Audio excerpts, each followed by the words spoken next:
Okay, hello everyone. So I had my mic on mute earlier, but I would just really like to thank all of you to who's coming on live together with me, and it's really exciting for me. I want to say for today because this is the first time that I'm actually going to go live on the social media platform. So typically, I would present this webinar in an actual webinar setting. Yes, Izzy, thanks for letting me know that I'm on mute. Not anymore. But yeah, I mean, thanks for sticking by, and I'm going to make sure that this 60 minutes or so is going to be extremely useful for you. And what I'm really hoping to see is by the end of this presentation, you'll be able to get some value out of this time that you're spending with me. And at the same time, hopefully you pick up a tip or two that will help you in your business, especially if you are an events planner. So without further ado, I'm going to get started with the presentation. So I have called this slides post-COVID-19 for event professionals. And the real reason is because, governments around the world are making some progress in our fight against COVID-19. But how will this change the world of events? Is it too little, too late? I spent weeks reading tons of reports written by academics and health authorities around the world. And I read reports on SARS and on H5N1 and, of course, on COVID-19 to form a roadmap for event planners when this is all over. And here is what I came up with. In this webinar, I'm going to show you a summary of my research on what I think is going to happen in the next 3 years that will be especially impactful for the live events industry. I will also share with you a 5-stage framework that will help you reboot your events business and start generating profits again. Now, I spent weeks putting this webinar together because I want to make sure you get as much value as possible from my masterclass. So if you stay until the end, I'll also give you the link to download a printable copy of the 5-stage framework that I will be sharing in this webinar. I'll also give you more details at the end of this session. And further, especially if you're an event professional, I will also be announcing a partnership program that we are launching this month. So can you cross a river without a bridge? Yeah, of course you can. It'll just take a lot longer and require more effort than necessary. So I believe it is possible for all of us to get out of this. And I also know that if we did it together, it will be faster for everyone. I'll give you more details at the end of this session. So during this challenging period, your real competition is your distraction. This is what I want you to do for the next few minutes. So close all distractions, pick up a pen and paper and start taking some notes. I'll not be releasing a replay of this webinar unless, of course, you're subscribed to my social platforms. And the slides for sure will not be available for download. So if you see any golden nuggets on the slides, please do write them down. So now we're going live on Facebook, on LinkedIn, on YouTube, and we have quite a few viewers on this webinar right now, and I'm really excited to get started. And I'm going live on StreamYard, right? So I should be able to see all the comments consolidated, but let's see what happens. Now, before we get started, I want to make this session as interactive as possible. Now, you should see a comments box either below the video or at the side of this video, depending on what platform you're viewing this on. And I want to use this box to chat with the other attendees or with all the attendees. And also, please do use this to post any questions that you might have for me. Now, again, because I'm trying to pack as much information as I can to make your time worthwhile, I won't be constantly looking at the comments. I will stop, however, in the middle of some presentations to read and answer some questions, okay? So whenever you see the picture of a rubber ducky, you know that it is your time to comment. Now let's test this to see if you're paying attention. Let me know in the comments box, either below or on the side, where are you watching this webinar from right now? Which country? We've had hundreds of people sign up for this webinar from all over the world, and I'm genuinely curious to know where you all are based.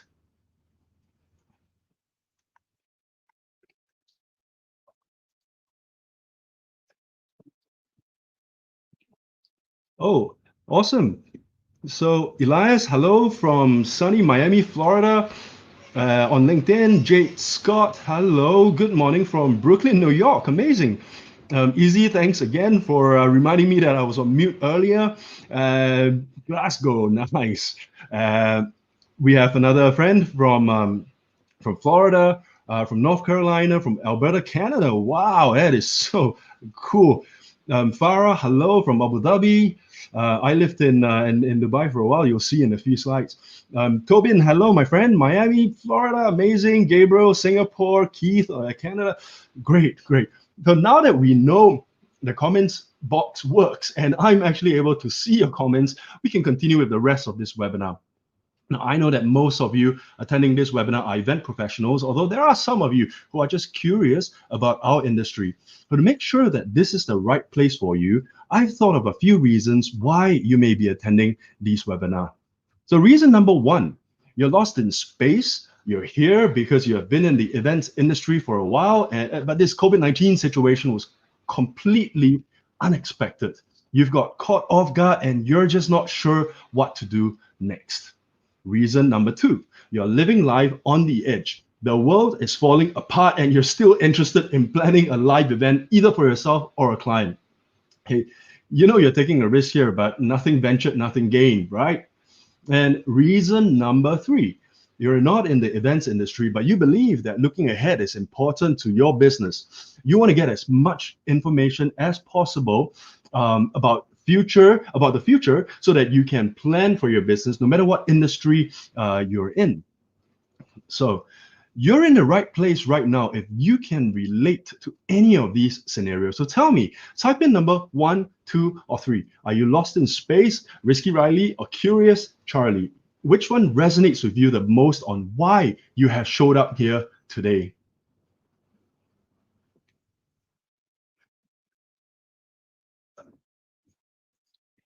Okay, we've got quite a few people who are lost in space. So event planners who are thinking of obviously replanning or relooking and pivoting their business. We have a few risky Rileys as well as curious Charlies. Okay, cool. Hi, Venetia from South Africa, Rio from SG, Marisa from Boston, Massachusetts, Elias from Set Events. Hello, Elias. Wow, we've got so many comments coming in. That's great. I'm surprised. We've got quite a few number threes as well. So there are quite a few non-event professionals who's on this webinar too. This is cool. This is great. Now, whatever your motivation is for showing up here today, I fully support you. I now know who you are and I know why you're here. And I'm genuinely happy to be connecting with you today. Now it's my turn to tell you who I am and why I'm in the perfect situation to share what I'm planning to share with you today. So my background is in economics and finance, and before I entered the events industry, I lived in Dubai in the United Arab Emirates for a few years. I was providing consulting services to financial institutions in the Middle East and consulted extensively on regulatory and compliance matters. I had an amazing time there, but to me, there was only one place in the world I can call home, and that is Singapore. So no matter how tough it was for me to give up what I had, I made the choice to embrace change, which is why in 2012, I returned to Singapore to embark on a new journey in my life. And that is when I entered the events industry in 2012 with no prior experience. When I first started, I couldn't even tell the difference between an A-frame tent to a dome tent. And it took me 4 months to put a finger on the strategy that I wanted the business to move towards, and a lot longer to implement the strategy. We started with smaller groups, and in a few years, we were planning events for thousands of people and even brought the world's largest inflatable obstacle course to Singapore in 2018. It wasn't easy getting there, especially since I had no prior event experience and no mentors. I had to figure things out the hard way while growth hacking our brand and marketing strategies. And since 2012, we've organized over 2,000 events. Now, take a minute. If you take an average of 20% closure rate for sales, we would have sent over 10,000 proposals to prospects in the last 8 years. 10,000 proposals. Wow, crazy. From sending 10,000 live event proposals to live events being completely canceled. This is the second time change hit me hard.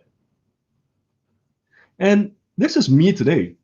Well, not today, literally, but you know what I mean. Since live events started getting cancelled in January, a lot have happened.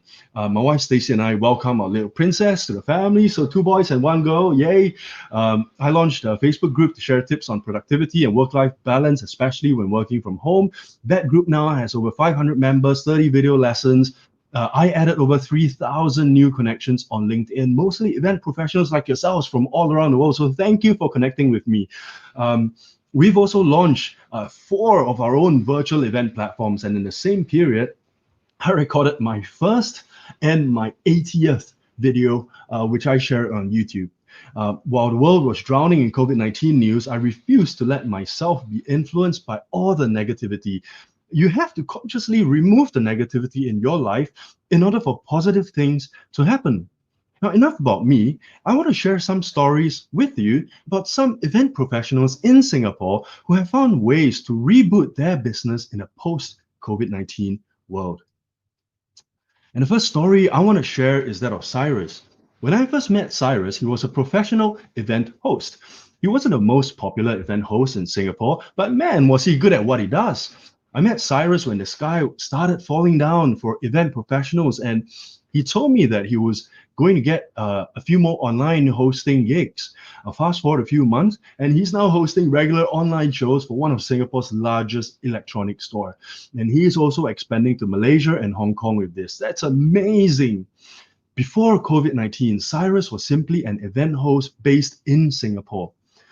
Today, he's a regional show host. Amazing what you can do when you put your heart and mind to something. And here's another magical story.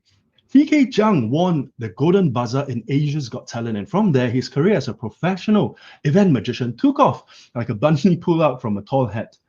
It took TK a while to get his digital magic act up to his high standards, but he now performs for the biggest brands in Singapore online. And from a digital stage to a virtual stage, magic happens when you convince your mind that the only thing limiting your ability is you. And next, we have Sylvia Tham. Sylvia was one of Singapore's most popular event hosts, and my team has worked with her on many, many live events. She never failed to deliver, and she is one of the most energetic hosts I have ever seen. Regardless of how good she is or she was as a live show host, event cancellations just can't tell the difference.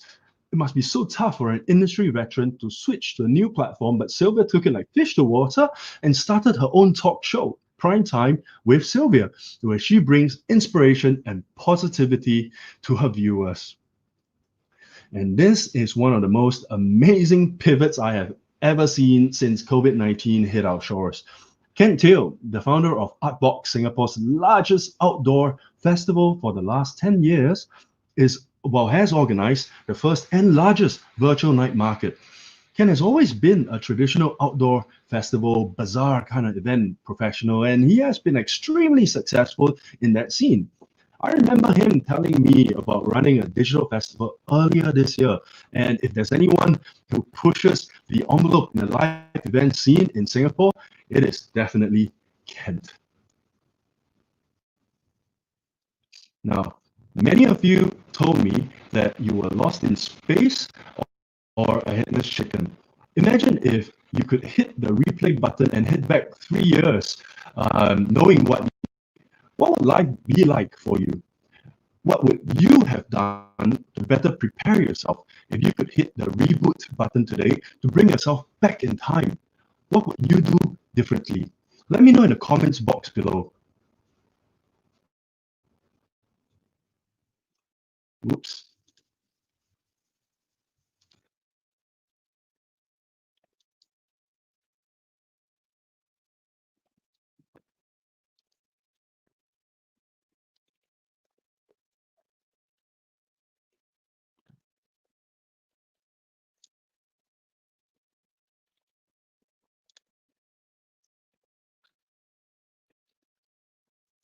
Okay, we're seeing some comments come in right now.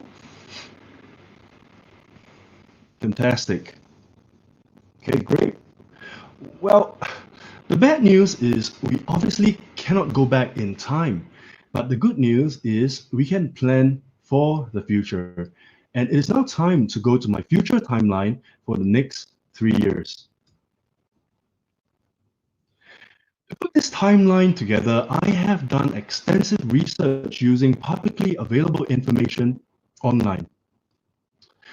I focused my research on past pandemics like SARS and H5N1, and I've also read papers on COVID-19.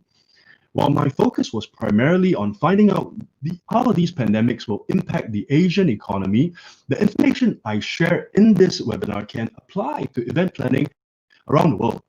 The references to my research are from the World Health Organization, the Asian Development Bank's ERD Policy Brief, the International Monetary Fund, ASEAN Policy Briefs, McKinsey and Company's COVID-19 briefing materials, the UN Development Programme's Position Note, and the Ministry of Health of Singapore.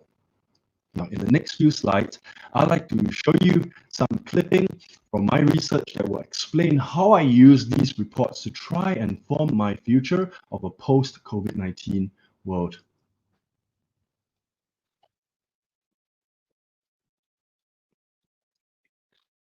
The first is from the ERD policy brief published in 2005, 15 years ago. And even a disease with a relatively small health impact can have a major economic impact. COVID-19 is significantly more serious than SARS. And a 2006 publication from the IMF explains how a disruption of supply could trigger a fall in demand and investments. And a more recent publication by ASEAN also touches on the perils of a supply chain disruption. Another recent publication by UNDP reminds the world that we are facing not one, but two global crises, a health crisis and an economic crisis. Now that we've established the basis of my timeline, let's talk about a magic number. But before that, here's a short clip from a recent CNBC interview of Nobel laureate Joseph Stiglitz. In this interview, Professor Stiglitz shares his view of the impact of COVID-19 on the economy, and also what we should do to better prepare ourselves. Let's hear what Professor Stiglitz has to say. No one thinks that it's a V-shaped recovery. You have to be worried that the pandemic will be with us for a long time. But then even after the pandemic is put under control, whatever that means, the economic recovery is not going to be easy. We are already at the levels of unemployment associated with the Great Depression. People without income are going to be using up their savings account. Companies' balance sheets are going to be worsened. Many companies will go bankrupt. Banks will find that many of the loans they made will not be repaid. And that's the kind of cascade of effects from which it's very hard to emerge without government assistance. We have gone through what I sometimes call it hyperglobalization. We didn't focus on the importance of resilience in our supply chain. This is not only true in global supply chains, but every aspect of our economy. We make cars without spare tires. But as we bring jobs back, much of that work will be done by robots. And so we shouldn't think of this as a job program. It's a resilience program. Okay, I'm just reading the comments as we're going through as we went through the video, and apparently my mic was terrible. I've switched to a backup microphone now, and I hope this works. I hope you're able to hear me much clearer now.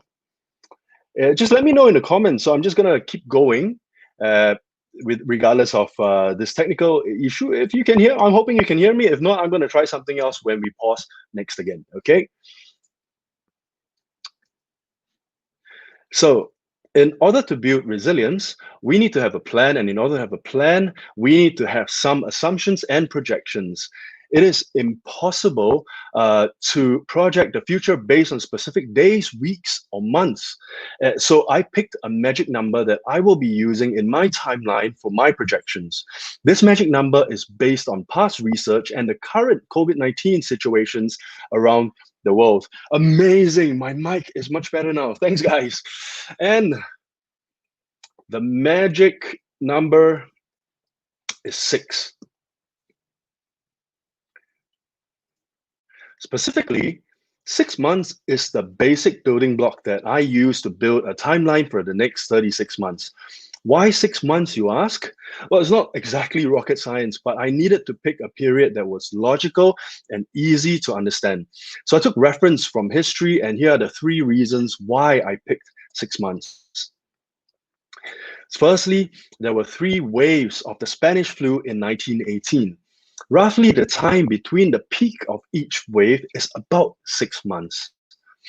And secondly, according to the US CDC, which is the Center for Disease Control and Prevention, the SARS outbreak lasted approximately 6 months. And thirdly, COVID-19 became prevalent around the world in January this year, and in June, many countries around the world are began to be more lenient in their home quarantine measures as they started to peak, and that again is about 6 months. Now that we've established our basic building block, let's go ahead to build our timeline. Starting from January this year, here are 6 blocks representing 6 months each. Again, nobody knows what our governments are going to do about regulations for live events because it keeps changing. But I'm going to take a shot and start putting in some of my projections. Based on my research, I'll also put in some predictions on the economy that you will have to also consider when planning for your events or your business. So we've completed block 1, and in this block, governments around the world banned live events, and event venues were all closed.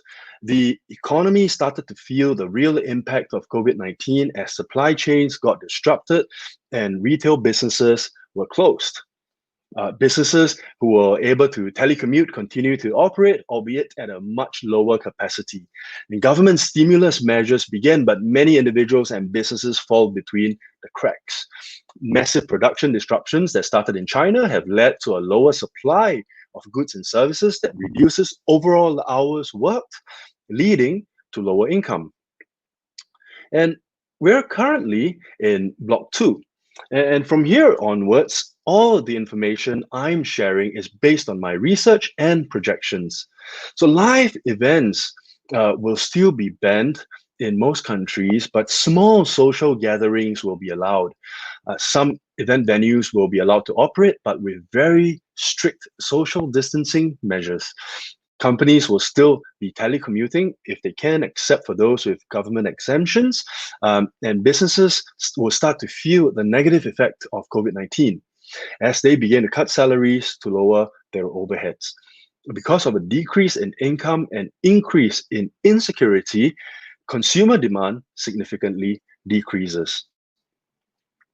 So in block 3, small events under 100 participants will be allowed, but strict social distancing, disinfection, and contact tracing measures will have to be implemented, thus increasing the cost of running events, live events. Attendee rates will remain low as there will still be uncertainty and fear among participants. Most employees will still be working from home as business activities fall and unemployment rises. The financial sector starts to feel the impact of the failing economy. Banks are exposed to serious liquidity risks because credit no longer becomes available. And in block 4, it will be largely similar to block 3. In this block, governments will be focused on the failing economy, so much so that live events will pretty much not be on their radar. We might see a vaccine for COVID-19 in this block, although mass immunization will not be implemented here. This is the last block that I think where there will be compulsory work from home regulations, and any work from home done by offices and businesses will be completely voluntary moving forward. But I believe it will also be the norm as employees get used to working from home and businesses make rental decisions to lower their overheads. More businesses will close, more employees will lose their jobs, and the economy will come to a complete standstill. Companies will not be looking to spend money on large events, and investors who are over-leveraged will be wiped out. In block number 5, I think that governments will start to ease their regulations on live events as mass immunizations begin around the world. They will also start sponsoring community events to engage with their citizens and try to stimulate the economy. Businesses, however, will be tight with their cash as they try to rebuild. Employees will be working from home as businesses downgrade their offices to lower their monthly overheads. They will commission some events to improve employee morale, but spending power will be significantly limited. In other words, in Block 5, even though regulations will allow larger events, companies will not have the budget as they had before to run these events. Now, in Block number 6, most people should be immune to COVID-19. So the governments around the world will begin to allow live events to be conducted at a scale that we are used to. Businesses that were able to survive the last few blocks will be looking to invest on live events, either for staff morale or for marketing. However, because these businesses are going to be far and few in between, they will only look to engage professional event planners who are able to give them the biggest bang for their buck. Now, I've covered a lot in the last 6 slides. So if you've just joined us or you got distracted while I was presenting, I'll summarize my timeline in the next few slides. But before that, there is a crucial, critical caveat to my timeline. And that is, I am assuming that there will not be a second wave of COVID-19 in your country before a vaccine is widely available. This assumption, however, is contrary to logic and statistics because the history of pandemics have taught us that most pandemics have multiple waves. Fearing a second wave is not being pessimistic, it's being realistic and careful. Now, here's another clip that I've extracted from Euro News. In Europe, authorities are reimposing restrictions as the number of new confirmed infections starts to creep up. Spain, France and Belgium have all strengthened local health rules and in some cases imposed localised lockdowns amid fears of a second wave of the virus. The UK has announced new quarantine rules for travellers returning from Belgium and Andorra because of rising number of cases in those countries. Andrew Lebens tells us more. The number of coronavirus cases in Spain is on the rise again. The town of Aranda del Duero is entering lockdown again because of a renewed spike. 230 fresh cases were reported here just yesterday.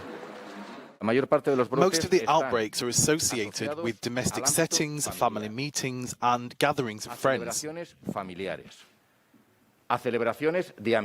People will be banned from entering or leaving the municipality. The effect on the local economy is obvious. Catalonia remains Spain's worst affected area, with 5,000 cases in the last week. In our case, this is an inconvenience because we are in August, a month when people from other places usually come here. And in this situation, sales of the months are falling. Belgium too is feeling the pressure. The city of Antwerp has been under lockdown amid an outbreak there that's seen the number of cases rise in the country fourfold since the middle of last month. That's forced the British government to impose a 14-day quarantine for all travellers arriving from Belgium. It's one of 3 countries that has had new restrictions imposed amid fears that returning holidaymakers could bring the virus with them. The British government minister Grant Shapps indicated that the new rules would also apply to Andorra and the Bahamas from Saturday morning. Life is continuing as normally as possible in the Netherlands. The country registered 600 new cases yesterday, a rise of nearly 50% on Wednesday. Amsterdam remains a popular tourist draw for young people, a group that's recorded 3,000 new infections in the last week. And that's a big worry for the government. It's not a second wave, it's not that bad yet, but it is worrying. And what we have to do is to prevent this getting out of hand, to prevent it becoming a second wave. We can only do that by sticking to the rules. Extra precautions are also being taken in the Danish city of Aarhus. Officials are now handing out information to the Somali minority that lives there, as well as restricting visitors to elderly care homes. Aarhus is considered to be a particular risk following the so-called super spreader event last weekend, after football fans celebrated the local club's bronze medal in the Danish Superliga. Andrew. Jade, okay, so I'm just reading some comments here as the video was playing. So I had a question from Jade. Jade, I will touch on that later on as we have some more sections to continue. Elbis, Belgium, UAE, and from Niha from UAE, yes, for sure, UAE as well. So if we draw the short straw and a second wave hits, then we'll have to push the timeline further back, depending on how long the second wave lasts and how badly it affects the economy. Just look at what's happening around the world today.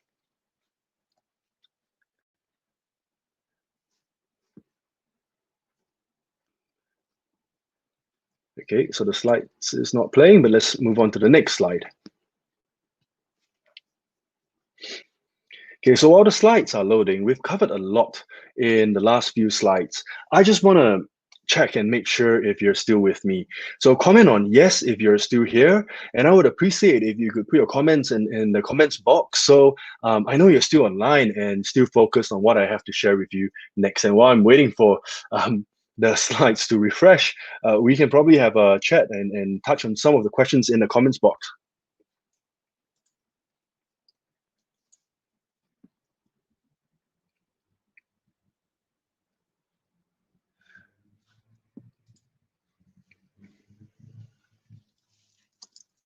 Okay, just going to reload the slides again.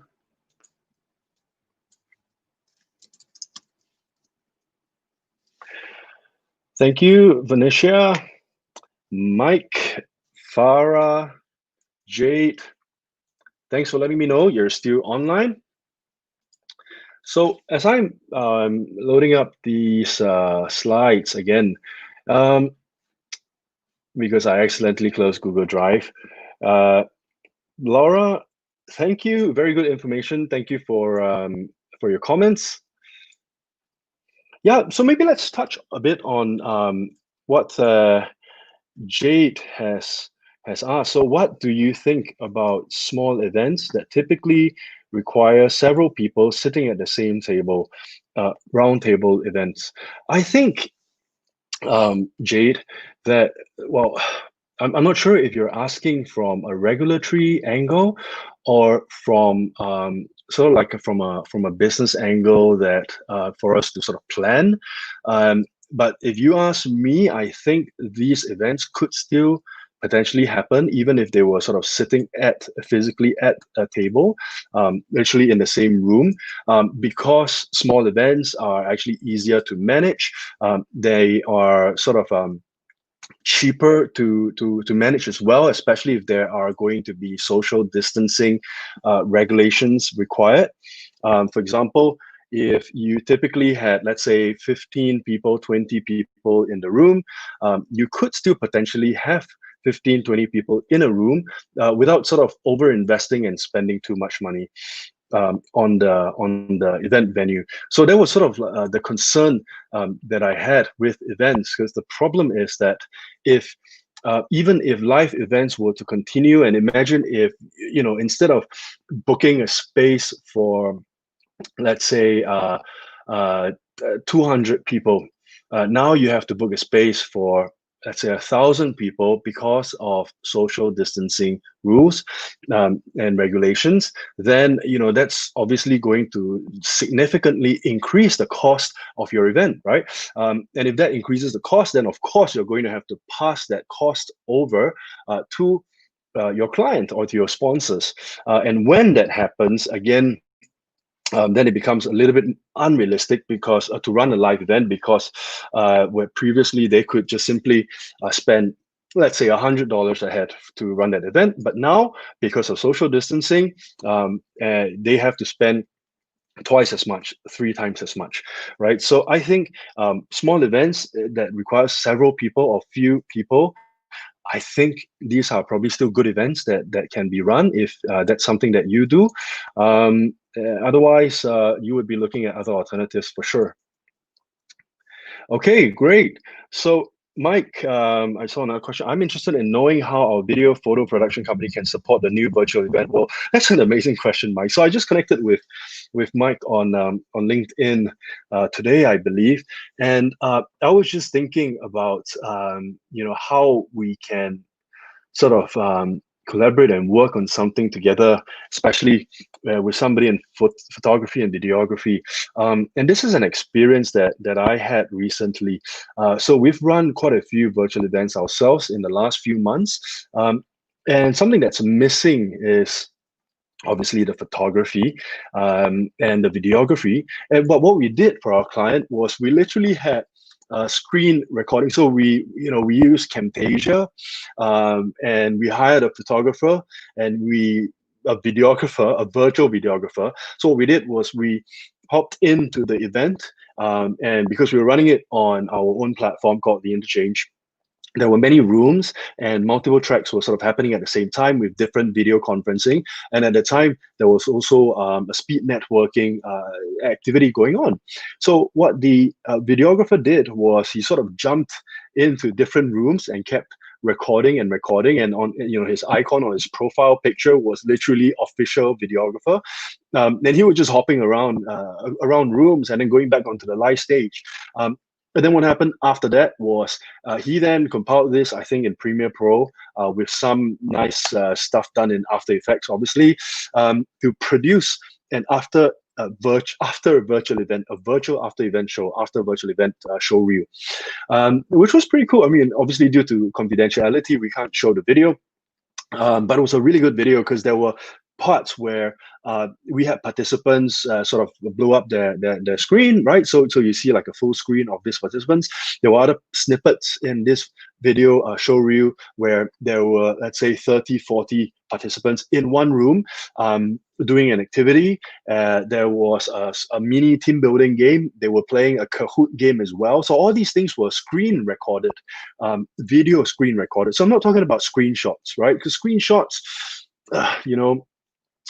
it's it's not bad. It's just not what I would do, right? So he literally bought like a screen video recording software and just hopped from room to room. He spent 2 hours with us on the event, but I'm quite sure for him to put together this really cool after event show reel with limited 2D sort of video clips or screen captures, that probably took him about 4 to 6 hours. So for that amount of work, like 8 to 10 hours of work, he could charge his regular, hourly rate of, let's say, $150, $200. So he could still charge $1,000, $1,800 easy, right? And I think that's something that could be done. I mean, another thing that videographers or photography companies could do is, of course, work with hybrid event organizers, right? Where they still have a studio with a stage and a backdrop, and they still need photography to be done, and then combine that again with what I shared earlier about screen video recording a virtual event, then stitching it up together. I think that would be pretty cool. For us, we've gone fully virtual. We've not run any hybrid events so far. Not that we don't want to, it's just that we prefer to go virtual because, again, the cost, it's more economical for our clients. And at the same time, it allows us to obviously do a lot more magic with the technology by sort of reinvesting the venue infrastructure cost, rental cost, onto technology and working with better partners. So I hope that covers your question, Mike. Thanks for asking. Okay, so we're going to move on to the next slide. So the good news is, if you have removed all distractions and you're still with me, I'm going to share with you a 5-stage framework on what you can do right now to reboot your business to profitability. But let's start by summarizing my timeline for the next 3 years. So there's nothing much you can do this year if you are an event planner or a live event planner. And if you represent a corporate who is still looking to plan live events, I don't think that's going to happen this year, regardless of which country you're in. I think virtual events is the only thing you can plan for this year. If you are a freelancer or an event talent, then I would try to get myself involved with the virtual events ecosystem and see how you can contribute. You can also consider planning your own virtual events for clients. In other words, you can go direct to clients who's worked with you before, who are familiar with your work. And if you are an event professional and you've not launched any virtual event solutions by the end of this year, you're basically screwed.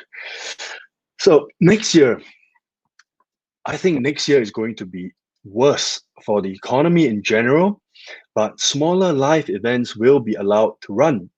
Think about how you can organize a series of small events rather than one large event. Bite-sized events are more palatable to event sponsors and clients and will also fall within most regulatory restrictions. So if an event can't be split into smaller events, then once again, I think virtual events are going to be your focus for 2021. They are more cost-effective and certainly COVID-proof.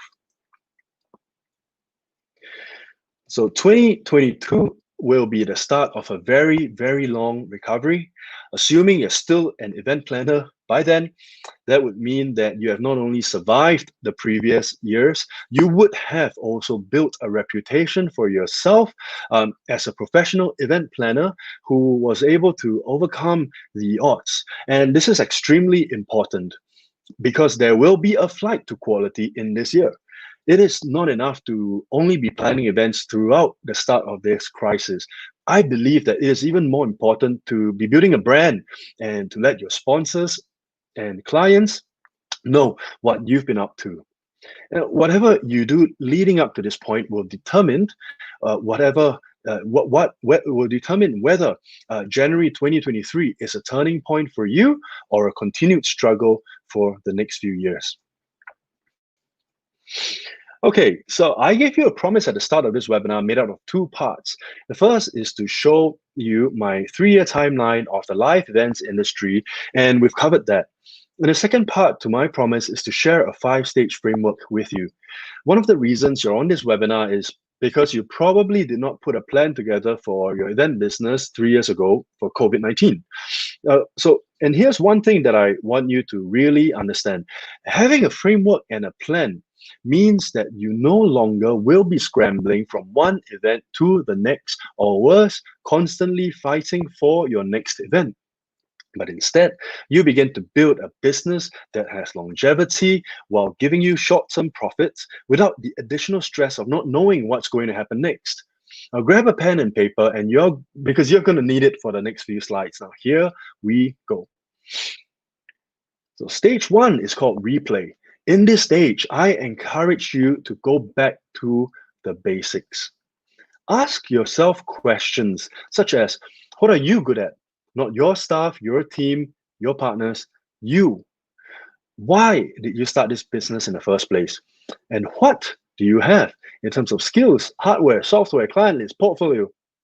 Now don't skip this stage until you get it right. You're going to need it for the next stage. And the next stage is called refresh. So in this stage, you look back at partnership opportunities and collaboration opportunities. Was there something or somebody in the past who offered to collaborate, but you didn't take up that offer because you were just too busy? Now go back and explore those partnerships. Are there new partnership opportunities you see from your own research online? Are there opportunities to change your competitors to collaborators? Remember, the fastest way to get out of this is together. And stage 3 is called rebuild. Look at your website, your social media platforms, and the way you market your business and the way you sell. Does it still work in today's market? Lots of prospects are now working from home, and there is an abundance of noise in online marketing. How do you become a signal in the noise? Have you heard of terms such as landing page, video sales, landing page videos, funnels, drip emails?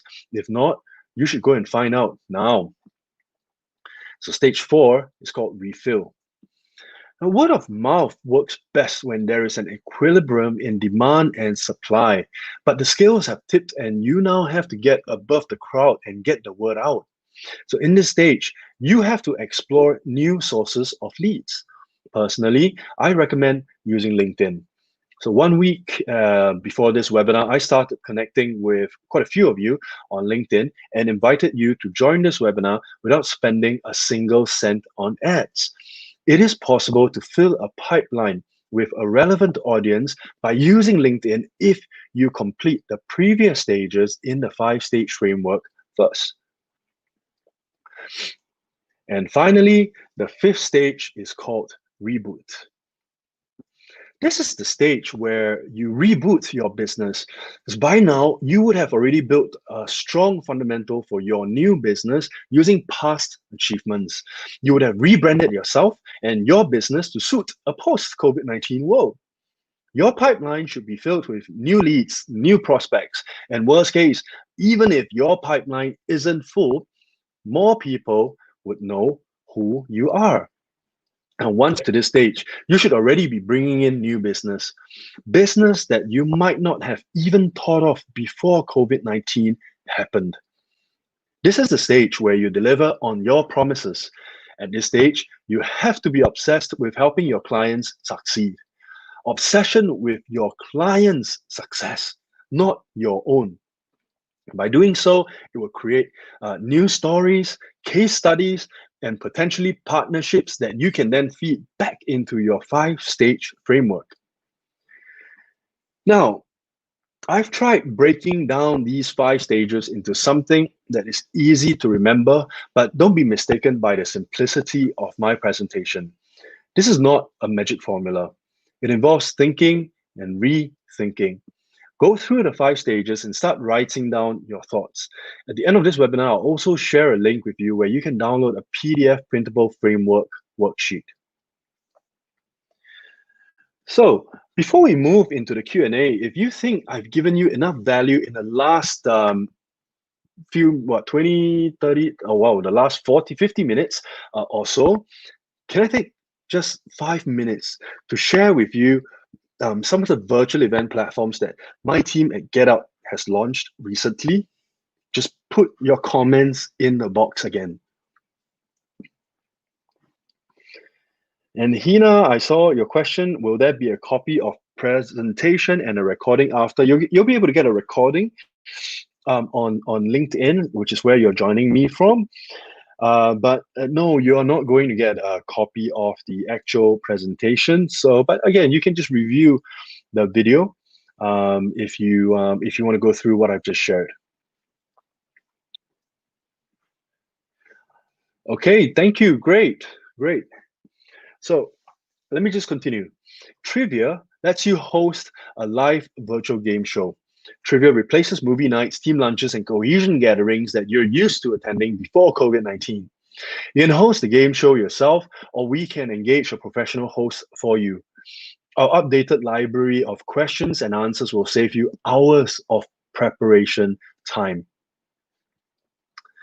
And we've also built Virtual Hunt, a dedicated and engaging online scavenger hunt game.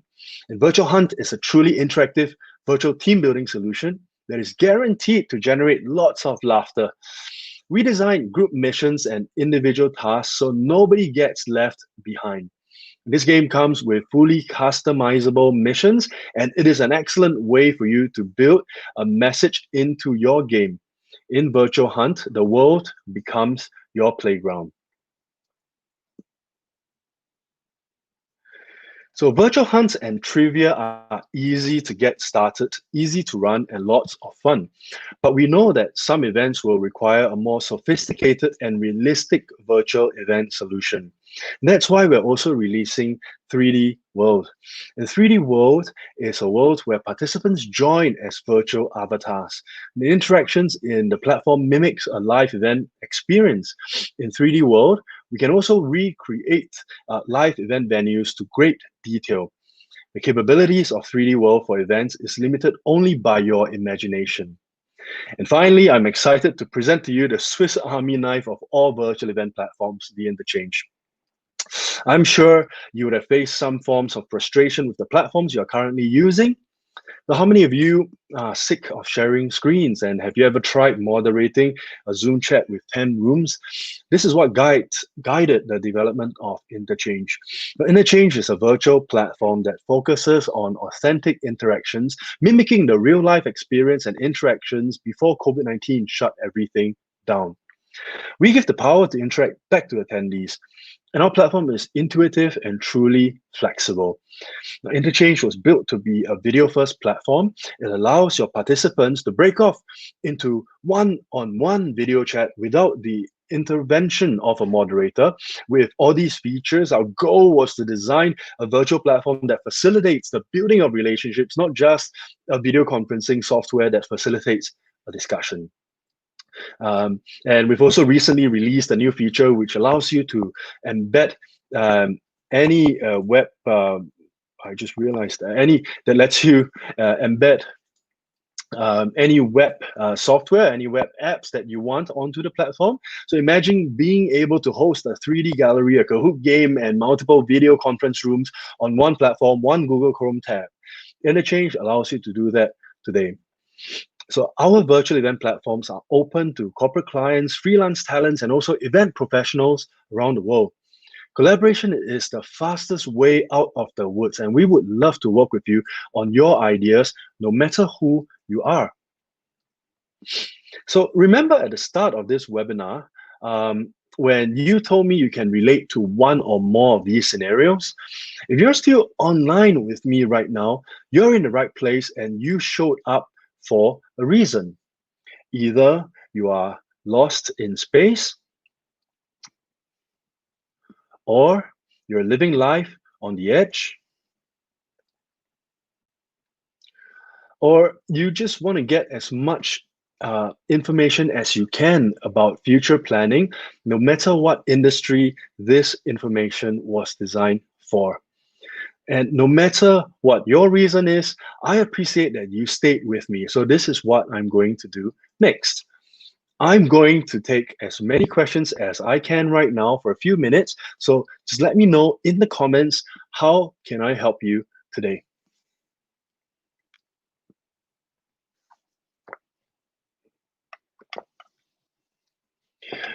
Laura says, I'm loving this. Thank you, Laura. You're very kind. You are extremely kind. So sweet. Thank you. LinkedIn user says, great recovery. Yeah, thanks. To be honest, I really don't know what's going on with my MacBook Pro tonight. So obviously I'm recording this from home. I've got a really quick connection, great laptop. It just decided to just go wonky on me tonight. But hey, you know, we're events people, right? So we just make things happen regardless, by hook or by crook. Elias says, great show, very valid point and intuitive outlook. Thank you so much, Elias Vargas. Thank you for letting me know your thoughts. Thank you for sharing your comments with me. Laura says, again, I'd like to chat with you about Interchange.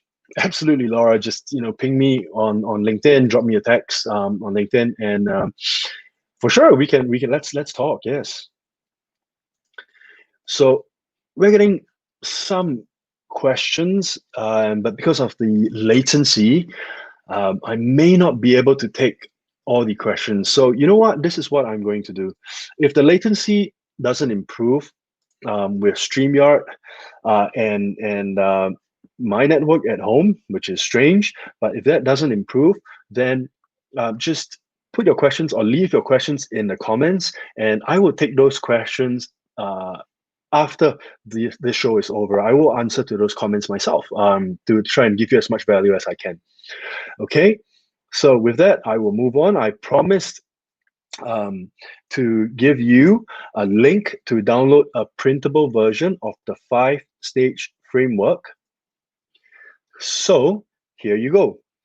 Just go to getout.events/5stage and just put in your email address, and my team will send you a copy of this framework. If you've missed this, don't worry about this link again. I will also put this in the comments on all these social media platforms, just to make sure that you get the links to download what I promised to give you. Okay, so I've got some questions, well, some comments. Mike says, "Thanks for sharing my video on how to get." I gotta share this, guys. You've gotta see this. Like, if you're on LinkedIn, connect with Mike Plonsky. I just connected with Mike today. I was going through his timeline, and I saw a video that he shared. It's exactly 5 minutes long, right? Or it's 5 minutes short. A great video that he shot on his iPhone with an attached mic. Amazing. And that video was really how to get great lighting and sound. I promise you, this video that Mike has shared. Again, Mike Plonsky is his name on LinkedIn. Connect with Mike and look through his timeline. Well, if you're connected with me, you would have seen the post that I shared as well. Amazing video. If I had watched Mike's video probably 7 months, 8 months, 7 months ago, that would have saved me, I think, $3,000, $4,000 in useless equipment that I've bought and basically sold for nothing. It would have saved me 2 months of trial and error. Because again, remember, I'm doing all this with no mentor, no guidance, just test, trial, error, and everything else, right? So, the video that I saw Mike share about lighting, how to get natural light from the sun by sitting next to a large window, or using an IKEA light. It's just amazing. I mean, look, 5-minute video, quick hacks, helps you look better on your video conference and obviously in your video presentation. So hook up with Mike. Got one question from Joshua. Hi, Felix. I just wanted to know what the average time span is to plan and put together a virtual event fully run on Interchange. Appreciate it. Well, yeah, okay. So I don't know, Joshua. I mean, I don't know because it really depends on the event, right? So if you're trying to just put together a very quick, let's say a roundtable where you have pre-made topics and it's just single track, it's really the amount of time for you to create an event on the Interchange is 10 minutes. But the amount of time required for you to plan the event, it really depends on the event. But, in answer to the question pertaining to the Interchange, 10 minutes is all you need. Elias did mention that he wants to know more about Virtual Hunt. Elias, drop me a ping on LinkedIn, my friend, and I'll be very happy to set you up with a demo. Mike says, me too. Mike, please do connect with me on LinkedIn. I would love to have you on another show, hopefully where the mic and the camera doesn't go crazy. Laura says, can you repeat the link? Yes, Laura. What I will do is, because the comments is blocking the link, but I will put the link on, here's the link just for a couple of seconds. So the link is getout.event/5stage. It literally is just a link for you to download the framework, and I will put that link in the comments below as well. Let's head on to Jade. Would love to learn tips on how to empower event hosts to be energetic and lively in a virtual world, since it's harder to do so from a quiet room than it is. Oh dear, Jade. Yeah, Jade, you're absolutely right. I mean, I'm talking to myself right now. I'm talking to myself right now, to people from all around the world, and I'm drinking like Red Bull in a cup with a golden straw, just to perk myself up. And then again, because I'm recording this at 10:30 p.m. at night in Singapore, there's no team around me, there's nobody around me, and at the end of the day, I think if you're a professional event host, I think you got a lot more ideas on how to be energetic than I do, because typically I'm the guy behind the scene, right? I'm the guy who plans the event, who pitches to the client, who puts the costing and pricing and proposals and stuff together, works with the suppliers, put it all together with my team. I don't go up on stage, right?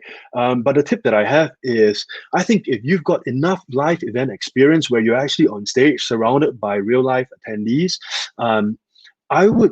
if I were you, I would sort of look back at some past videos, remind myself of how amazing that felt, and just tell yourself that even though it's a virtual event, it doesn't mean that you can't be energetic, right? Because again, if you're a show host, it's very hard for you to decide when you're going to be presenting and how, right? So Singapore's small, so it's easy for us to run a hybrid event where we book a small studio, we put up a nice stage, put up some lighting, and invite the host to join us in the studio, right?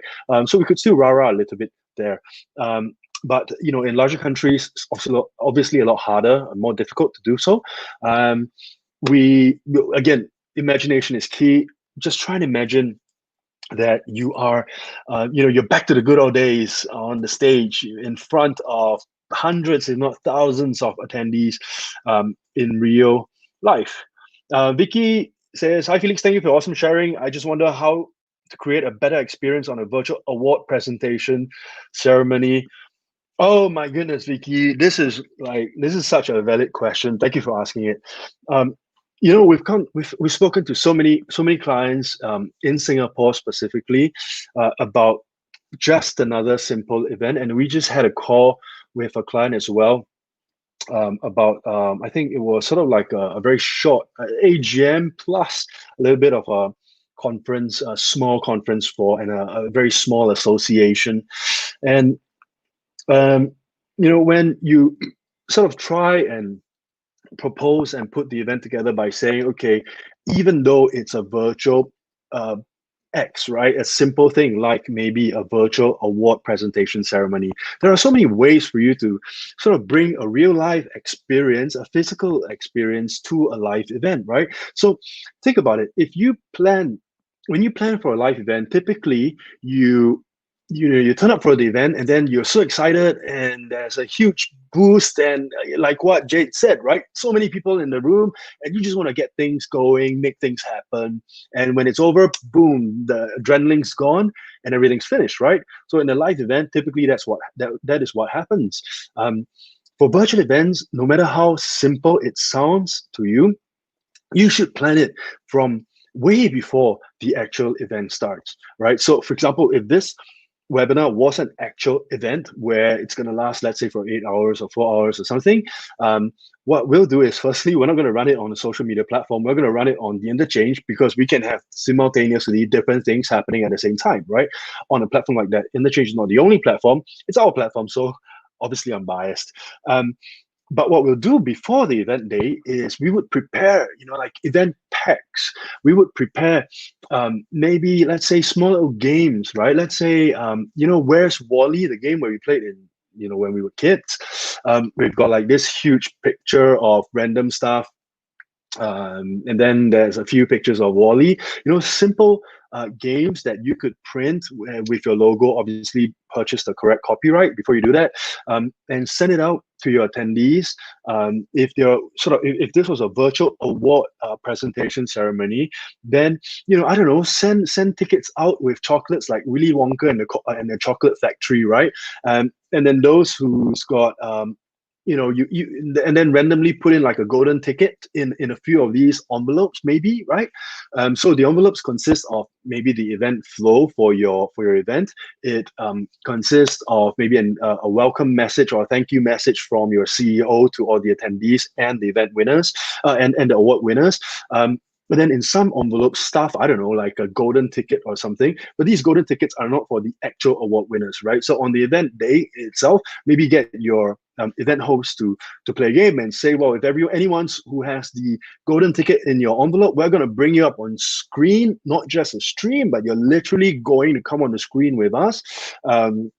And then we're going to play a game or we're going to do something to win a prize, right? So that sort of builds up some kind of enthusiasm before the event and build curiosity as well, right?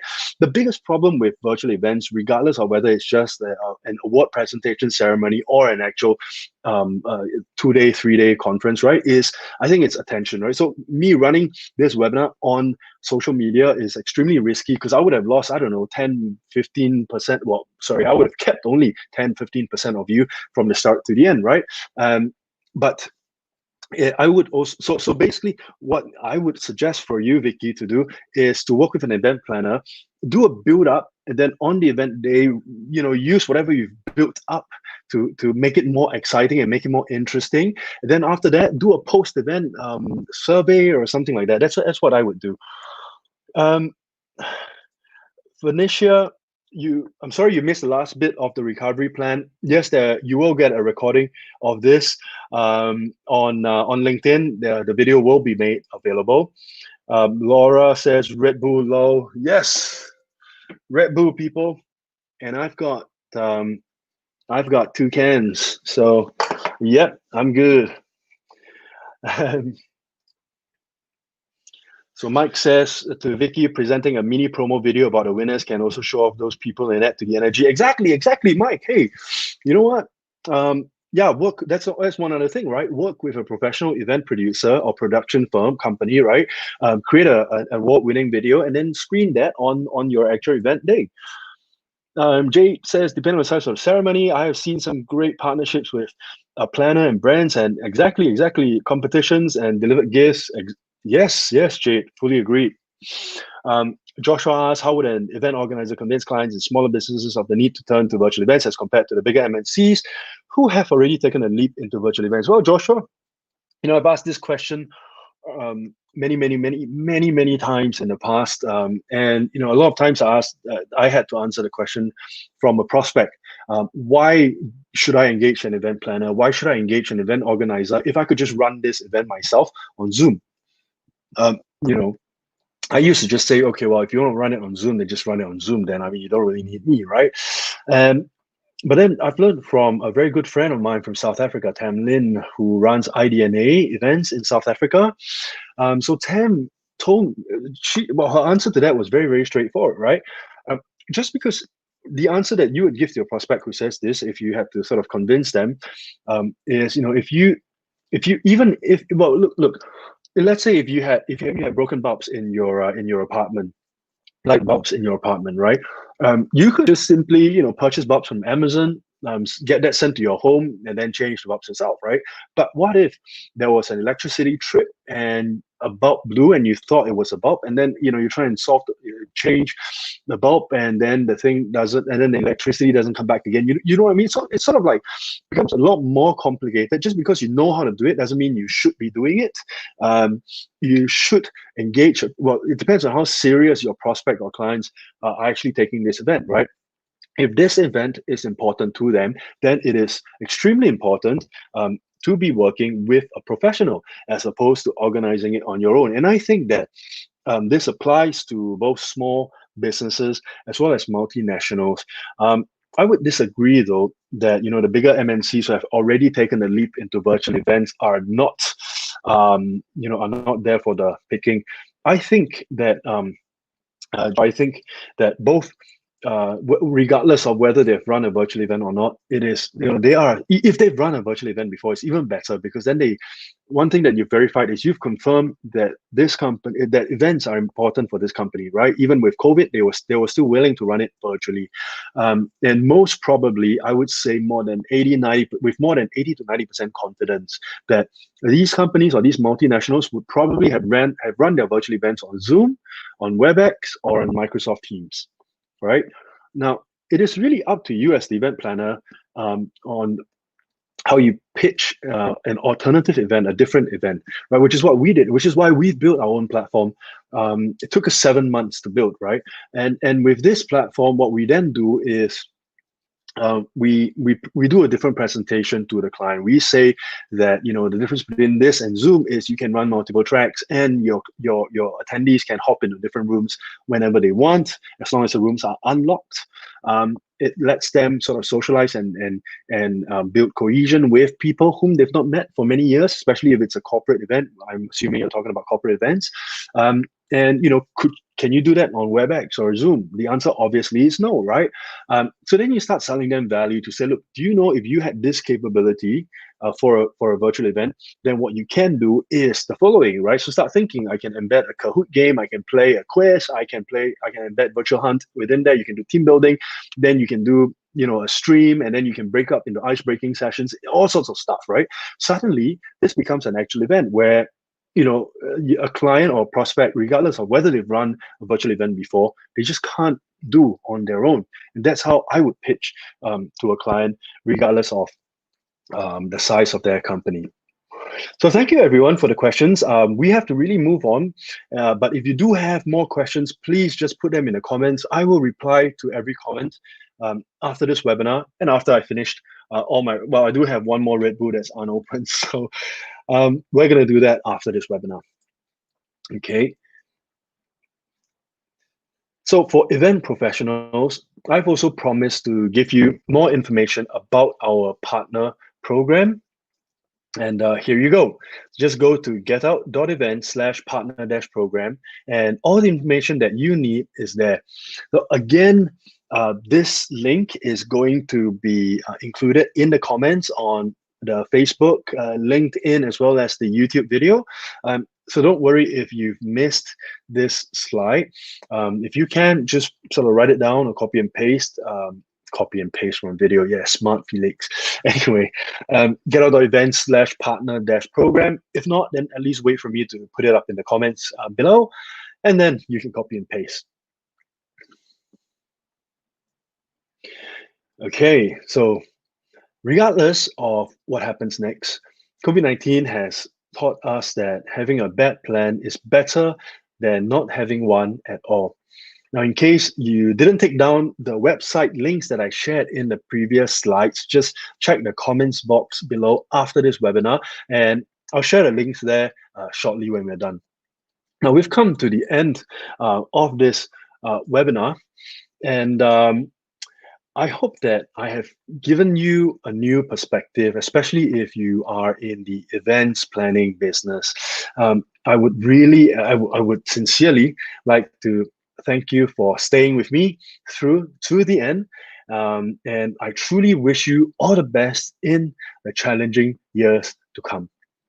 Stay safe and stay sane. Goodbye.